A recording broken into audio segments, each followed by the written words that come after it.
Olá, meus amigos leitores. Este canal, nós leitores, tem a honra de trazer a maior obra da Thaís Brolessi, uma escritora nacional. Ela escreveu o livro O Lapso da Jovem Laís e nós recebemos de presente aqui uma obra autografada, justamente para eu resumir e trazer para vocês todo o enredo dessa obra. Já adianto que tem suspense, tem romance, tem investigação policial. Você fica a cada momento ali da virada de trama impressionado com as perspectivas que a Thaís Brolessi traz para a gente. Nessa obra aqui, eu vou deixar para vocês o link embaixo para você comprar com desconto, tanto o livro físico quanto o digital, todas as redes sociais da autora para você falar direto com ela e, como humilde professor que sou, trago alguns erros meus propositais no resumo para ver se você de fato leu o livro. Professor é assim, professor tem que pegar o aluno pelo rabo para saber se ele está lendo mesmo. Vamos lá, vou trazer o resumo completo para vocês e esses detalhezinhos para ver se você encontrou ali do que eu estou falando nos comentários, por favor. O livro foi lançado em 2024 pela editora Viseu. Essa edição é de 2024, autografada, que chique. Minha biblioteca humilde está cada dia mais bonita. 170 páginas, 18 capítulos. Leitura gostosa, tranquila. Eu sentei numa tarde e não consegui parar de ler, principalmente quando chegam nos enredos ali dos finais. Eu fico assim, meu Deus, e agora? Me lembrou um pouco quando eu estava lendo algumas obras russas ali. Achei bem interessante o jeito que ela escreve. Bom, o livro se passa ali no sul do Brasil, eu imagino que pelos anos 80, porque ela não vai falar aqui justamente nesse enredo o ano que se passa. Eu gostei disso. Eu não gosto dessas obras expositivas demais, porque eu gosto de pensar. E aí, como ele não fala de celular e dá alguns macetes assim, de algumas coisas que existiam antigamente, uma delas eu vou citar, outra eu vou deixar para você descobrir, porque quem lê o livro tem que falar, claro. Bom, ele fala da jovem Laís, ela tem 17 anos e o livro vai chamar O Colapso, justamente o colapso que essa jovem Laís passa ao longo da vida dela, nesses pequenos espaços de tempo da sua existência. Eu me identifiquei bastante com a obra porque alguns personagens são muito queridos, lembra muito alguns familiares meus, inclusive a Laís, para quem sabe aí, faz parte da minha família. Vai começar dizendo, por exemplo, que a mãe dela faleceu de depressão. Esse primeiro fato que ela já começa aqui contando, eu já contei como um colapso, porque você perder a mãe, perder um ente querido tão próximo dos pais, é muito pesado, então contei aqui como um primeiro colapso que ela passa, e esse colapso vai mudar um pouco a perspectiva dela, a forma de agir e de pensar. Bom, ela vai todos os dias ali num jardim, que faz enredo a capa e faz enredo a minha gravata, justamente lembrar do pai ali, lembrar da mãe e dos momentos que ela passava ali de grande emoção e de grande ensinamento que ela tinha com a mãe. Ela mora com o pai Alberto trabalha bastante, trabalha numa vinícola, então ele fica um pouco ausente um pouco da história aqui, mas os momentos de maior drama e de maior sabedoria vai passar com a avó Clara, que é uma outra parente minha. E a descrição da avózinha aqui é aquela avó clássica, gordinha, que faz comida, que cuida dos parentes, que cuida dos amigos da filha.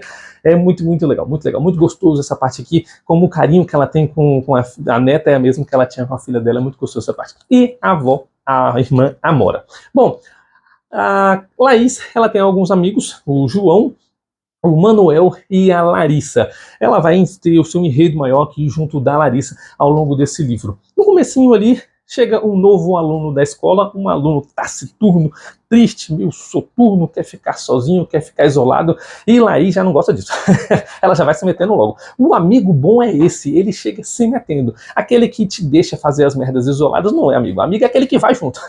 E ela já vê ele isolado e fala assim, não, esse negócio tá errado, eu não gosto de gente assim, não, eu gosto de gente feliz. E percebe que esse Ricardo é o mesmo que está morando na rua do condomínio dela. Olha que coisa bacana, que coisa bonita. Então ela, poxa, tem um motivo para entrar junto. Ela começa a conversar com ele, ele mesmo tentando se isolar, acaba fazendo uma amizade e esse Ricardo passa a entrar junto do quarteto. O pessoal ali ficou um pouco de ciúminho dele, mas ela, não, ele é gente boa, você vai conhecer. Então Ricardo passa a andar junto do quarteto, formando o nosso quinteto. Laís, ela dá aula de artes marciais para algumas crianças da comunidade e uma deles é o Braulio, um rapazinho um pouco menor, um pouco mais jovem. E Braulio está tendo um problema na sua residência porque o seu pai está agredindo a sua mãe Rosália. Esse caso é um caso assim bem extravagante, então ela está trazendo aqui para a gente justamente esse caso de agressão que acontece nas famílias bastante. Bom, ela se mete no assunto, chama o policial Martin é o policial da região. Antigamente tinha cidades assim, geralmente você tem, todo mundo se conhece, né?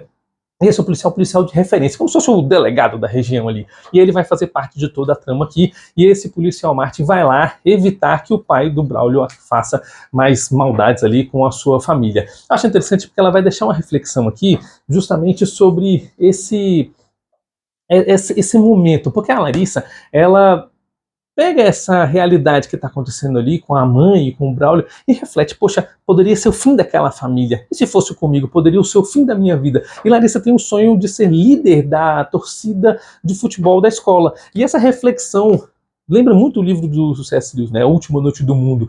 Você tem a opção de fazer alguma coisa agora que vai refletir no seu futuro, mas você não sabe se vai ter um futuro, então você não sabe se é aquela sua última oportunidade de realizar aquele seu sonho. Esse livro é muito interessante e a Thaís aqui está trazendo excepcionalmente justamente esse momento de sabedoria. Eu vou deixar esse pensamento no short para vocês, para a gente meditar um pouco mais sobre essa frase. Mas você tem agora, nesse momento, a oportunidade de fazer a sua última ação, ou não. Só que como você não sabe, eu recomendo que você age como se fosse o último. Cara, essa frase é excepcional, essa reflexão é muito inteligente que ela trouxe aqui pra gente. Bom, Larissa, então, passa a pleitear a vaga de líder de torcida a partir desse pensamento do acontecimento na família do Braulio.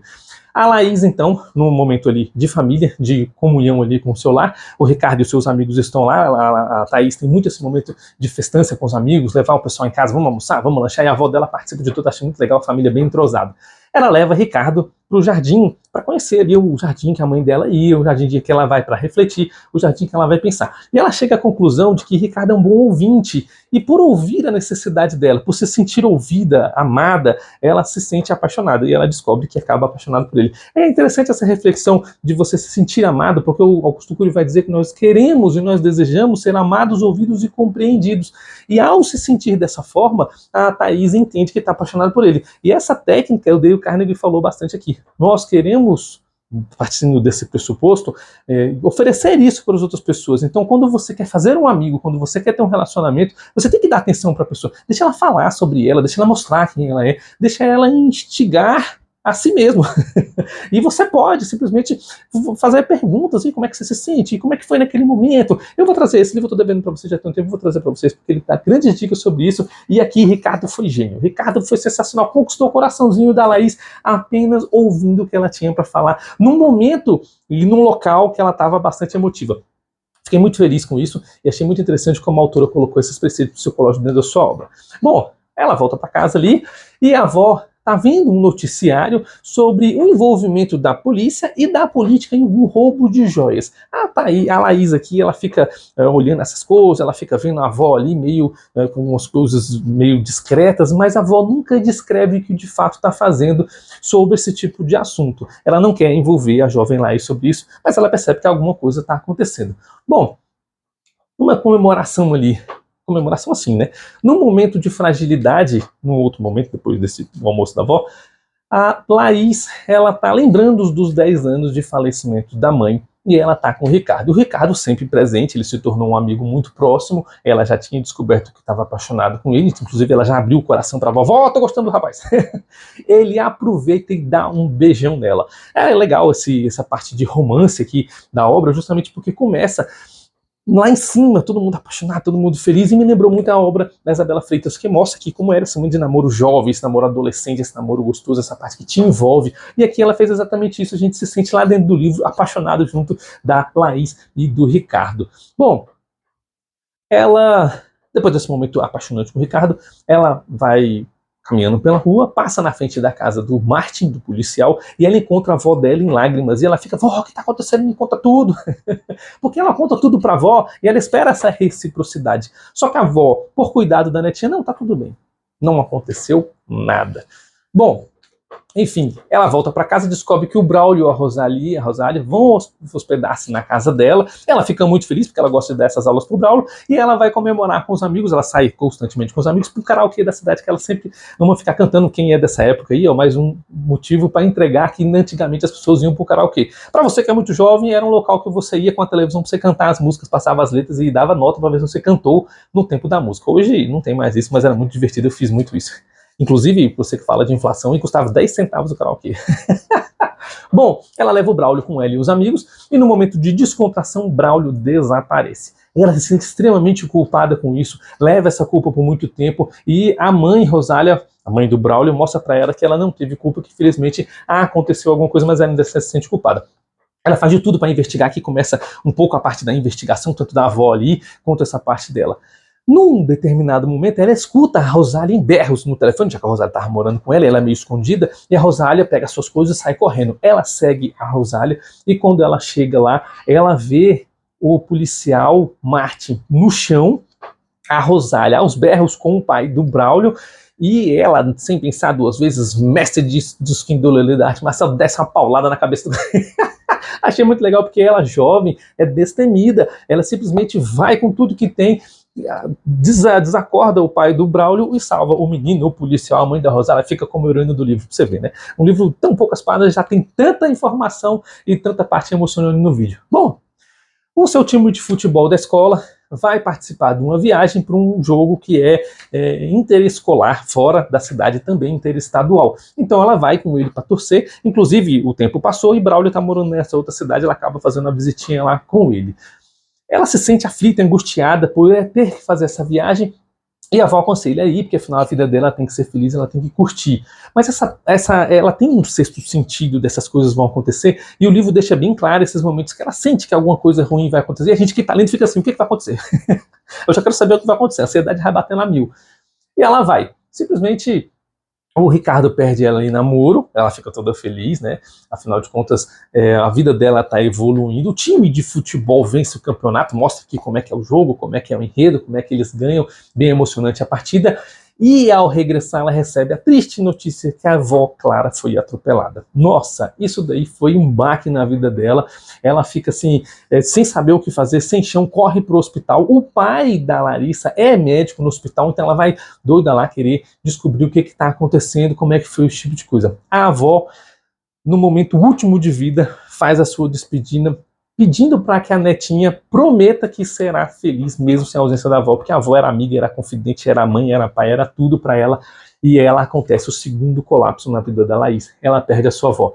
Ela fica doida, quer investigar quem é o assassino, cobra da polícia, ela cobra das investigações e todo mundo não tem muito o que fazer. O atropelador sumiu e deixou a cena do crime sem prestar socorro. É uma cena bem triste. E no momento de heurística, quem já conhece aqui o Daniel Kahneman, inclusive ele vai falar sobre esse momento de decisão, de tomada de decisão na sua vida, onde você vai decidir algo emocional e racional. No momento de grande emoção, Laís não consegue tomar suas decisões racionalmente, então ela perde a sua percepção racional e age como emotivo e termina com o Ricardo. Mas por que, você vai me perguntar? Porque o cérebro da gente é assim, e a autora soube explicar isso de forma magistral, porque ela coloca esses preceitos psicológicos que aqui o Kahneman vai trazer no momento de economia, ele vai colocar aqui no livro dela. Ela termina com o Ricardo porque ela tem o medo de perder o Ricardo, assim como perdeu a avó. Perdeu a mãe, perdeu a avó, e ela não quer perder mais pessoas que ela ama, então ela decide terminar com o Ricardo, com medo de perder aquilo que ela ama. O Ricardo, muito sábio, achei bem legal a atitude do garoto aqui, por ser jovem, ele poderia simplesmente, tá bom, vou arrumar outra fila que anda. Não, ele simplesmente falou para ela, eu vou esperar o seu momento, você é a mulher que eu amo, você é a pessoa que eu quero estar junto, e vou esperar esse momento de tristeza passar ao seu lado como amigo, se assim você desejar. Achei muito bonita, bem romântico essa parte, e esses preceitos psicológicos de inteligência que a autora colocou na obra aqui, desperta na gente essas reflexões, esses pensamentos, né? No momento de adversidade, ela tomou uma decisão emocional e não racional. Poderia ter arruinado a vida dela, mas graças a Deus ela tinha um rapaz ali bom do lado dela. Bom, o tempo passa mais uma vez, Larissa e Manuel estão namorando e ela entende, pela investigação que a Laís está fazendo, que a avó foi uma queima de arquivo, porque a avó sabia demais ao investigar aquele caso que existia policiais e políticos envolvidos justamente no roubo de joias. O policial Martin fala com ela que existe uma fita VHS, então já temos aqui a terceira prova que entrega o momento que a história se passa, é realmente nos anos 80 ali, porque VHS já não tem muito tempo, e para que você não sabe que VHS era uma fita gigante assim, que você colocava num aparelho para você assistir os vídeos, já tudo no celular, tudo digital, mas era bem legal. O problema era rebobinar a fita para devolver para a locadora. Entreguei a minha idade agora, né? Bom, Laís quer assistir essa fita para ver como é que foi o atropelamento, só que o policial Martin é afastado do caso justamente por estar investigando isso. Ela acha isso tudo muito estranho, porque a polícia tinha que investigar esse caso, só que como ela viu no noticiário que polícias e deputados estavam envolvidos, então ela entende que vão afastar um policial bom e honesto. Martin é um policial referência da cidade, a avó adorava ele e sempre falava para a filha, para a neta, que ele era um homem de caráter, um homem de moral, um homem íntegro. Então, na sua casa, o deputado Carton bate na porta da casa dela querendo os papéis que a avó tinha da investigação desse assunto. E numa discussão ali, no caso o deputado vai falar com o pai da Laís, ela começa a discutir com Isabela. Isabela é a sobrinha desse deputado, e a Isabela fala coisas horrorosas aqui para ela, diz que a mãe dela era fraca, por isso morreu, e a avó era burra. Ah, menino, foi só o estopim. A Laís perdeu as estribeiras, se irou o máximo que pôde e agrediu, mas agrediu com vontade. E uma lutadora de arte marcial, qualquer tipo de agressão, qualquer tipo de tapa é uma forte agressão.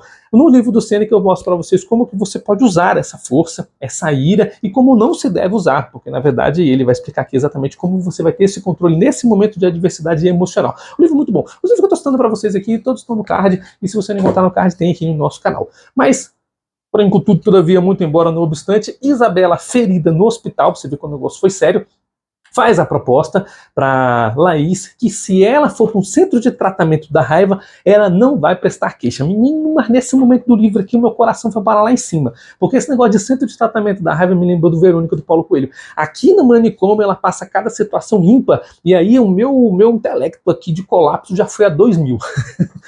Porque ela aceita. Eu falei assim, caramba, agora vai ter armadilha, agora ela vai ser morta, vai ser esquartejada, vai ser estuprada, vai ser o diabo a quatro.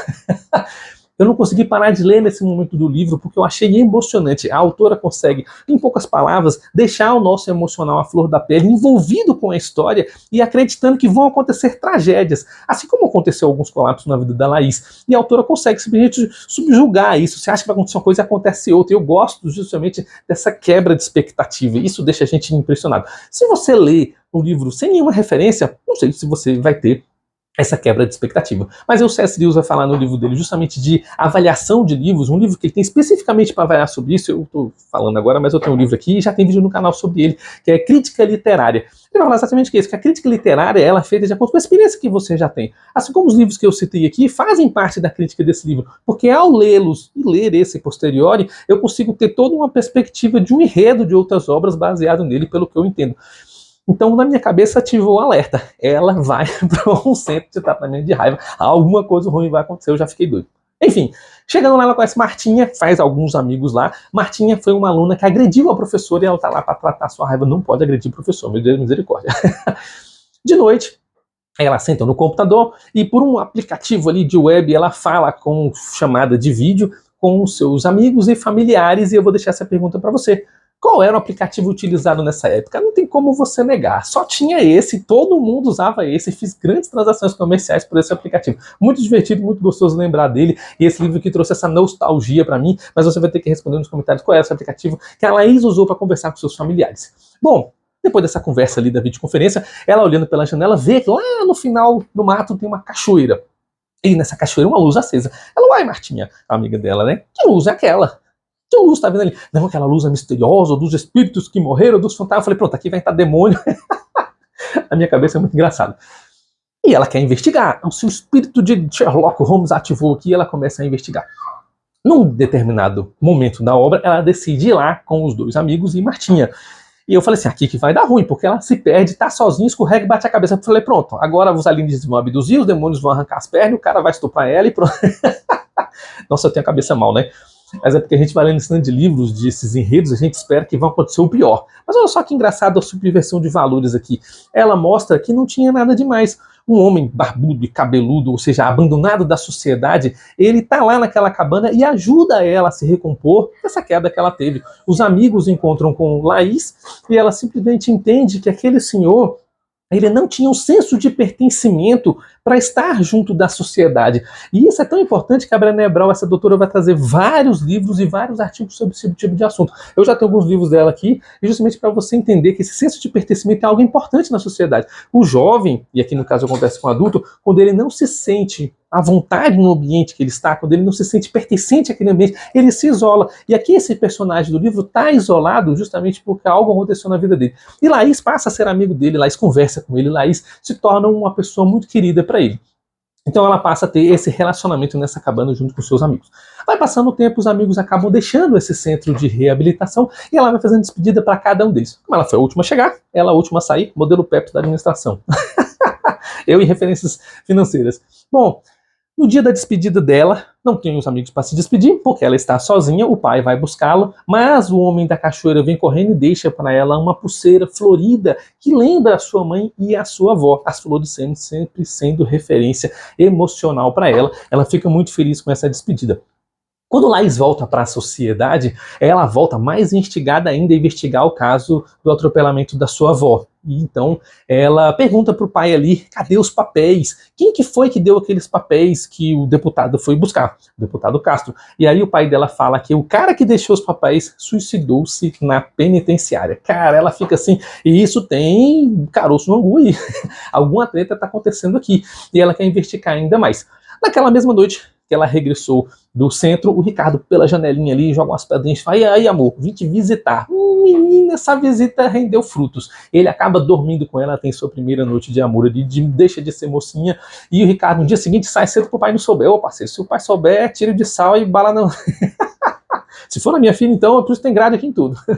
Bom, brincadeira na parte, ela tem o seu namoro reatado com o Ricardo. Essa parte é bem emocionante e bem gostosinha de se ler.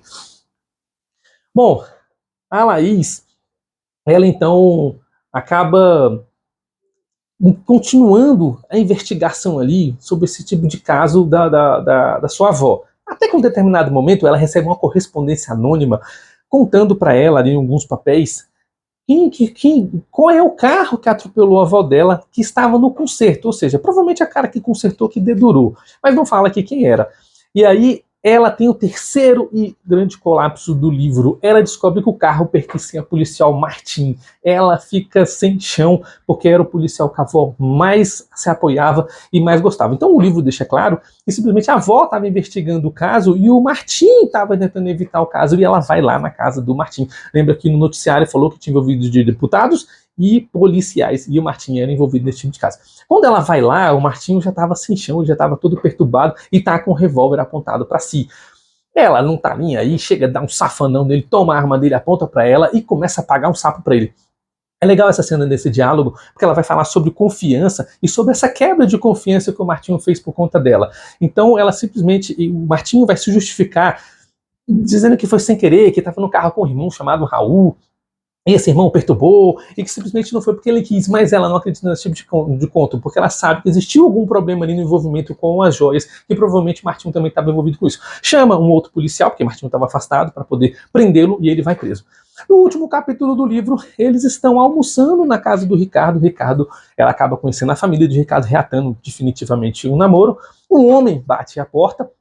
Quando ela vai recebê-lo, este homem é o homem da cachoeira, o qual ela ajudou, que estava lá sem chão, não é isso? E ele vai dizer para ela na última frase do livro: Laís, prazer, me chamo Raul. Eita, o homem da cachoeira, que estava excluso da sociedade, é o irmão de Martin, que estava lá justamente se sentindo culpa pelo que aconteceu. E o livro acaba aqui. A gente não sabe se ela vai culpar Raul, se ela vai condenar Raul, se ela vai querer prender Raul, se ela vai perdoar Raul, porque Martin já foi preso, se ela vai continuar a investigação do roubo das joias, se a autora vai lançar um segundo livro, O Colapso de Laís, volume 2, o Recolapso, o Colapso novamente.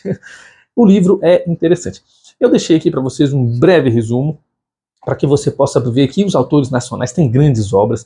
A Thaís aqui trouxe para a gente uma obra bem integrante. Gostei das partes emocionantes do livro, de namoro, de suspense, de investigação policial. Mais uma vez, vou deixar aqui no comentário para vocês aqui o site para você comprar o livro, ou então as redes sociais para você entrar em contato com ela. Bom, ela tem um canal ali no TikTok bem bacana falando sobre o livro dela. Bom, meus amigos leitores, foi um prazer trazer mais essa obra. É um livro bem gostoso de ler. Eu achei intrigante, assim, achei bem emocionante. Eu, de fato, me diverti. Estou trazendo a minha opinião. Espero que você goste. E se você encontrou algum errinho no meu resumo, ou se você tem as perguntas, as respostas para as perguntas que eu fiz, deixa aqui no comentário. Aquele 7 shorts para você se deliciar no meio da semana. E vamos lá para a nossa próxima leitura.